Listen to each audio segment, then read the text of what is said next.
যে কাজটা দেখব র্যাপিং এর কাজে দেখব, বা এটাকে বলা হয় টেক্সট অ্যারাউন্ড দ্য ইমেজ বা text rap around the image. তো প্রথমে আমরা যখন টেক্সট থেকে এইভাবে যখন লিখে ফেলবো, দেখা যাচ্ছে অনেক ম্যাগাজিনে থাকে না যে লেখার মধ্যে সুন্দরভাবে ছবিটা গেঁথে আছে, থাকে কি না? জি ভাইয়া। জি ভাই। তো সেটাই করব, দেখেন কিভাবে। সাপোজ আমি এখানে একটা পিকচার দেব, পিকচার সেট করব। তো সেক্ষেত্রে আমরা প্রথমে টেক্সট লিখে নিলাম বক্সে, টেক্সট বক্স করে। তারপরে যেটা করব সেটা হচ্ছে ফাইলে যাব, ফাইলে যে প্লেসে যাব, প্লেসে যে ইমেজটা আমি নিয়ে আসবো ডিজাইনে, সেই ইমেজটা নিয়ে আসবো এখানে। তো আমি সাপোজ এটা একটা লাইক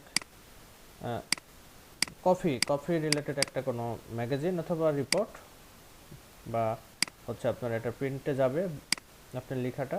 সো ইমেজটা দিয়েছেন এই রিলেটেড ইমেজ। তো এখানে যখন আমি ফিক্সড করতে যাব, তখন দেখেন জেনারেলি আমাদের সেন্স কি বলে যে এটা সেট করতে গেলে সুন্দরভাবে স্পেস দিয়ে করতে হবে, তাই না? জি ভাইয়া। ফাঁকা করে নিয়ে তারপর এটা সেট করতে হবে। বাট এটা ইজিলি করা যাবে, অনেক ইজিলি। আমি দেখা দিচ্ছি কিভাবে। জাস্ট এভাবে টেক্সটের উপর ইমেজটা নিয়ে আসবেন, তারপর সবগুলো একসাথে সিলেক্ট করবেন, করে আবার সেম অবজেক্টে চলে যাবেন।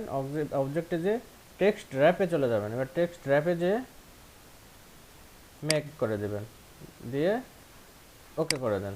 এই যে দেখেন, এখন কিন্তু দেখেন সুন্দরভাবে সে তার জায়গা ক্রিয়েট করে নিয়েছে, এবং এটা এখন যেখানে সরাবেন সেখানেই সে তার জায়গা ক্রিয়েট করে নেবে। এবার যেখানে সরাবেন সেখানে সে তার জায়গা ক্রিয়েট করে নিয়ে সুন্দরভাবে টেক্সটগুলোকে সাজিয়ে ফেলবে। বোঝা গেল?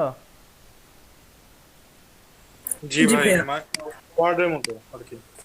রাইট। তো এটাই আর কি, এটা হচ্ছে text work around the image বলা হয়। তো এটাও একটা কাজ ইম্পর্টেন্ট, যখন ম্যাগাজিন ডিজাইন করবেন তখন এই কাজগুলো আপনাদের লাগবে। দেখা যাচ্ছে লিখে ফেলেছেন লাইনের পর লাইন, এখন মিডিল একটা ইমেজ সেট করবেন।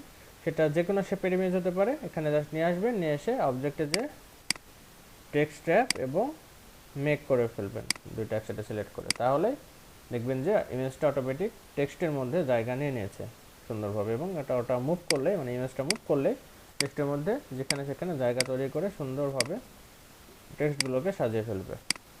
বোঝা গেল?